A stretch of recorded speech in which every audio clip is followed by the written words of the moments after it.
Today we're talking about the mindset that actually makes farming and homesteading sustainable. Not perfection, and definitely not a life where everything is easy. We're digging into gratitude, grit, and learning to find the good, even in the messy parts of livestock and off-grid living. Let's get to it.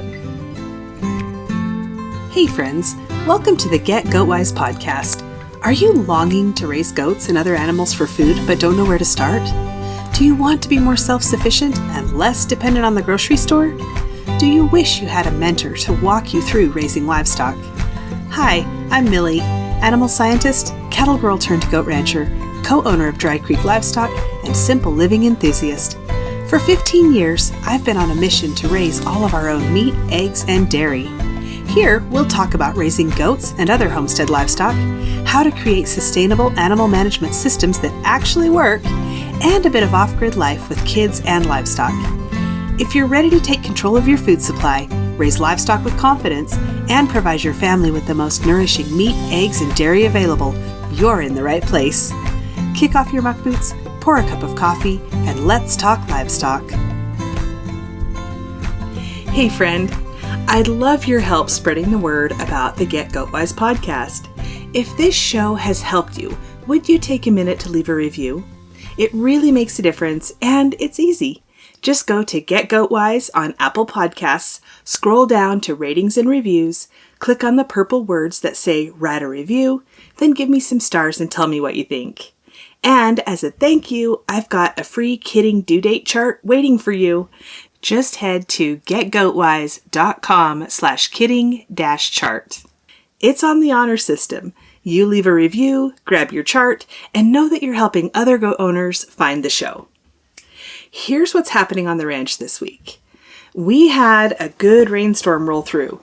It dropped over a half inch of rain, and some of that rain was pretty thick. Just a little way up the mountain, it was all snow. 2 days later, we had another stormy day, so we're having a fall mud season, and that's slowing down the fence progress, but it's getting done. Winter is on its way, and we need to wrap up fence projects and settle in for the winter. Ray's 4-H steer is adjusting to his new home, and Ray has stepped right back into his routine like he'd never had any time off. He really enjoys the steers. It gives him structure and purpose, which carries over into every other part of his life. And we're going to have to find a way to keep him working with the cattle once he finishes up his last year in 4-H. It's Thanksgiving week here in the U.S., so I thought it would be a good time to talk about mindset and gratitude and how those two things play into sustainable success. Most people imagine ranch or homesteading life as this peaceful, simple dream. Chickens scratching, baby goats bouncing around, sourdough on the counter, a barn cat sleeping in a sunbeam. But the truth is, long-term success in livestock and homesteading isn't built on the easy days. It's built on the mindset you bring to the hard ones. Today we're talking about 3 practices that have made my own journey steadier, more sustainable, and honestly, a lot more peaceful. 1. Practice gratitude daily. 2. Accept that hard isn't bad. It's normal. 3. Train yourself to find the good inside the mess. And I'll share a couple of real stories from our ranch life where these lessons were learned the hard way. First, practice gratitude, not once a year, but daily. I write down 3 things I'm grateful for every morning. Nothing fancy, just a quick list. Some days it's meaningful, like a doe who finally figured out mothering. Some days it's as simple as warm water in the winter or a working generator. Gratitude isn't a feeling, it's a discipline, a trained habit. And when you train yourself to notice the good on normal days, you're steadier on the hard ones. Second, understand that hard isn't bad. It's part of the job. Somewhere along the way, we developed the idea that everything should be easy, that good days should be the default. But livestock doesn't work that way. Land doesn't work that way, and life definitely doesn't work that way. Hard is not a sign you're failing. Hard is where the learning happens. Hard is where the systems get refined. Hard is where you become competent. Let me tell you about the last time I had a full-on ranch meltdown. Because, yes, it happens. We were kidding the show does during a terrible year. Almost 50% stillborn kids.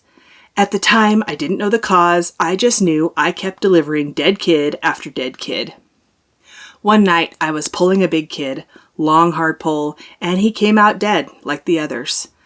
I was covered in birth fluids, holding another dead kid, tired and frustrated, and I snapped.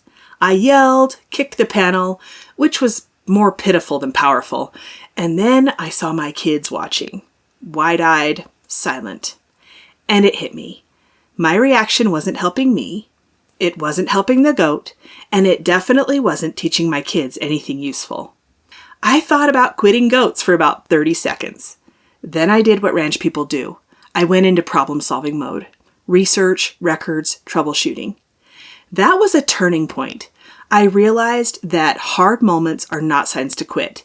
They're signs to engage and to learn and to grow. Let's move on to our third practice. Learn to find the good, even inside the mess. This is a skill, and it's one I didn't come by naturally. I don't think most people come by this naturally. I've had to train myself to see the sliver of good when everything looks like a disaster. Here's another example. This time not goats, but off-grid life. When we were in the process of moving off-grid, we had a plan. We designed a shop house, signed with a steel building company, paid a sizable cash deposit, counted on that building being up by August so we could pull the camper inside for winter. Perfect plan, right? Except it wasn't. The calls from the company got further apart, excuses piled up, and eventually they stopped answering. Long story short, they took our money with zero intention of fulfilling the job. We realized that fighting it would cost more than we'd ever get back. We were out a lot of money, and winter was coming fast. For a while, I was angry, hurt, frustrated, embarrassed I hadn't combed through the fine print.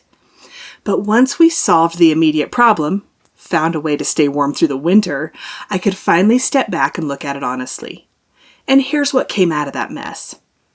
First, never hand over large cash deposits again. Second, always have a lender or a solid paper trail backing you. Third, and most surprisingly, living tiny showed us that we don't want a big house at all. Had that building gone up, we probably would have built something bigger than we needed. Living small showed us that less really can be more. And when we finally build, it'll probably be under 800 square feet, intentionally. Would I have chosen to learn the lesson that way? No. Did the hard season refine us? Absolutely. For the beginners listening, here's where all of this becomes practical. When bottle babies are screaming at you and you're exhausted, when predators hit your flock or herd, when the fence breaks for the 4th time, when your goat kids or chicks or calves don't make it, when you're learning skills you've never done before.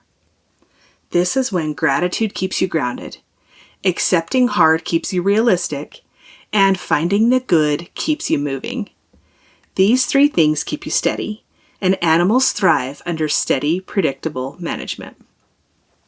Thanksgiving week is a good time to talk about gratitude, but this isn't a holiday concept. It's a year-round mindset. Because if you want to raise livestock well and build a homestead or ranch that actually lasts, it won't come from perfect days or smooth seasons. It comes from steadiness, from choosing gratitude, doing the hard things without flinching, and learning to sort out the good even when the day goes sideways. It's not about trying to feel a certain way. It's about showing up with clear eyes and a level head, no matter the weather or the workload. That mindset will carry you a lot farther than anything else. So this week and every week, practice gratitude. Accept the hard and look for the good tucked inside the mess. That's how you build a sustainable life with livestock. That's how you grow. And that's how you stay steady for the long haul. If you have questions, email me, Millie, Millie, at drycreekpastures.com, or come on over to the free community and start a conversation. That's at getgoatwise.com/community. Have a wonderful week with family. Enjoy your Thanksgiving, and we'll see you next week. Hey there. Thanks for listening today. I'm so glad you're here. If this episode helped you or encouraged you in some way, share the link with your homesteading friends. And if you really want to help me out, click on over to Apple Podcasts and leave a rating and a review. You can connect with me on Instagram or email linked in the show notes, and meet me back here soon for more Get Goat Wise.